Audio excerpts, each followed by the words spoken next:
Good morning, welcome to Berwick Mitsubishi. I'm Mark and I'm going to take you for a tour around our 2012 Grand Carnival S this morning.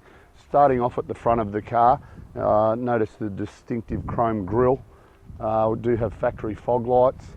A few minor little stone chips on the bonnet, which is consistent with age and mileage travelled, but overall in really good order, finished in bright silver. Presents really well. Notice the tyres are near new on the car.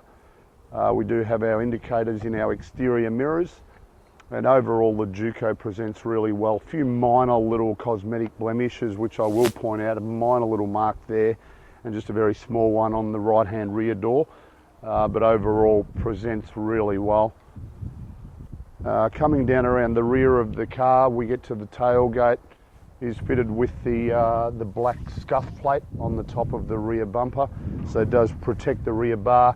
Couple of minor little marks on the actual scuff plate, but obviously there for protection. Chrome badging running through the tailgate. You notice the tailgate itself absolutely unmarked. It does have the high mount stoplight as well, but presentation really nice, and consistent coming down the passenger side of the car.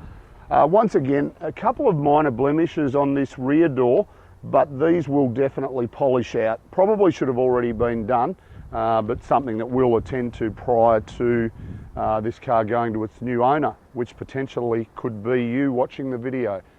But once again, the Juco, apart from those couple of minor imperfections, finished really well. And as I mentioned, consistency with the tyres and the tread right around the car. Another minor little touch-up just there, but you know, I'm probably being fairly pedantic. The overall presentation of the exterior in really good order. You know, great family car.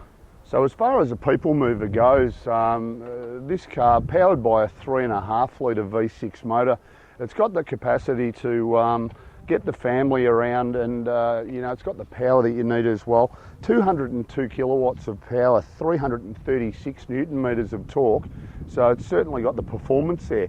But the beauty about these cars is that it's going to return you 10.9 litres per 100 k's combined. So based on the fact it's an 80 litre fuel tank, in excess of 700 k's to a tank of fuel.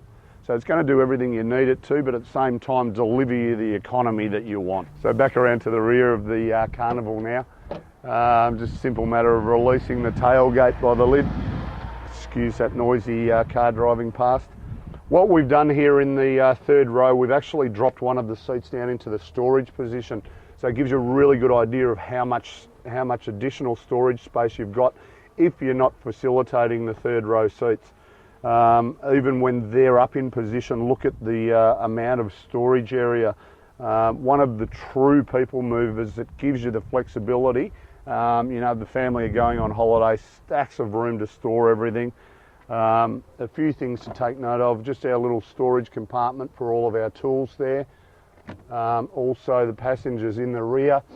We've got speakers all the way through to the rear. We've got all of our air conditioning vents all the way through as well. So even the people in the third row, you know, nice and comfortable as well. There is an additional 12 volt outlet right back in the rear of the car in case you want to pop a little portable fridge or something in there as well. Overall, you know, stacks of storage. The other thing that is probably important to take note of, in the event that we wanted to go that extra step and give ourselves a lot more storage, we can fold the second row seats up out of the way. Got our little strap just to lock that to the back of the actual driver or passenger seat, just as far as keeping them safe out of the way. If you wanted to go that one extra step, all of these second row seats are completely removable.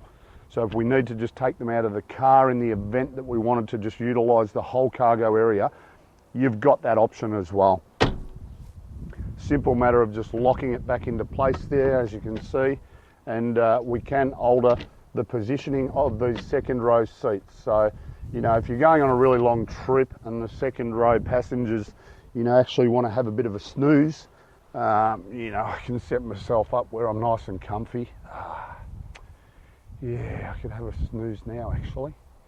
Also, just with regard to the air conditioning we mentioned, all the way through this car, the air conditioning vents in the roof for the front, second row, third row passengers. So, you know, set up really well.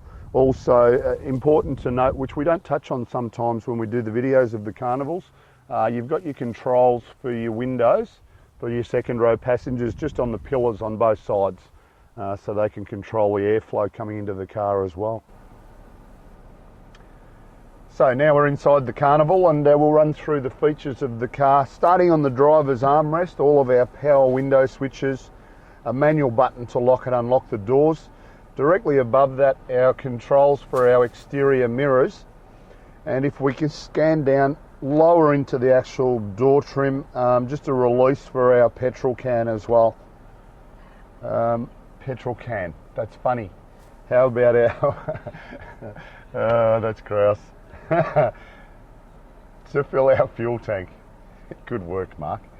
Just above that, control to brighten our lights on our dashboard, and just a manual button or switch to turn the exterior. I'm travelling beautifully. Our interior So lights. Now we reconvene, and let's see if Mark can actually start talking properly. Steering wheel, we have adjustment in height just by use of that little lever there. So we can set ourselves up, depending on who's driving, where you're nice and comfy. I just like to be able to see all the indicators on the dashboard. On our right hand side of our steering wheel, we've got our factory cruise control.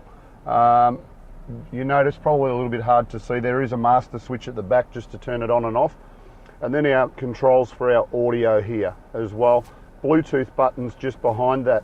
The beautiful thing about the Kias, being a 6-month 2012, does also support audio streaming. So I'd paired my phone up to this car earlier before we started filming. So simple matter of just hitting the mode button, you scroll between the channels, and now it's just picked up my phone. Okay, so automatically picks up whatever track is playing on my Bluetooth. So, you know, if you don't want to listen to the actual radio, it's a simple matter of just pairing your phone up and away you go. So having said that, moving into the center dashboard section, just our digital clock up the top, air conditioning vents to the side, as I mentioned, Bluetooth, MP3 compatible, CD slot at the top, and then of course our display telling us exactly what's on. Directly below that, just all of our controls for our air conditioning, which we've touched on earlier, that runs all the way through the car. So we can control the rear fan speed from the front of the car, and then our controls for our front as well. You see that we've got the air conditioning running basically just about on full bore, but really quiet inside the cabin. Electronic stability control, a button to manually turn it off if required. Don't even know why they put that in cars, to be quite honest. Two 12-volt outlets just at the front there. And then our T-bar just down into drive as a normal auto, or across to manual shift if you wish to use it. Probably a good feature to have when you're on a long trip in hilly terrain. You can change through the gears manually. Down below that, our cup holders there, quite ample size cup holders, little coin holder there as well. And then another little storage compartment down the bottom there. Pop your CDs in and away you go. Now, just notice, we'll scan around the interior, have a look at the quality of the seats. I'll just move my phone. Look at the condition of the fabric and everything on the seats. It's like new. The carpets themselves are like new as well. So, you know, really a real credit to the previous owner actually. It's been really well maintained. You notice on the Carnival, 2 front seats also have armrests. Just on a long trip, you've got armrests on both sides. Not that you'd actually be utilising both sides at the same time, because you wouldn't have a hand on the steering wheel. Other important thing to notice, we'll move to safety now. The Kia Carnival, this particular version, has front, side and curtain airbags. So from a peace of mind point of view, you know that all of the occupants, the family or whoever's in the car, have a very high safety factor. No, let's just go with they're very safe. So Really impressed actually for a late model people mover. Really important to take note of the fact Kia having a 5-year new car warranty. You've still got a lot of new car warranty as well. So no, impressive car. So in summary, just a few key points. 202 kilowatts of power, 336 newton meters of torque, only 10.9 litres per 100 k's. To give you a really good idea, I'm 6'2". I'm sitting in the third row seats here. As you can see, we've got all the second row seats up out of the way. I've got plenty of room. Even if I wanted to drop the second row seats back into position, okay, where other passengers are getting in the car, I've still got ample room. So for a true family car, people mover, does all the job that you want it to. Low K's, front side and curtain airbags, air conditioning all the way through. This is a really good example of this model Kia Carnival. Hope this has given you a really good idea of the quality of our car, and if you've got any further questions, feel free to give us a call, 9907 0555.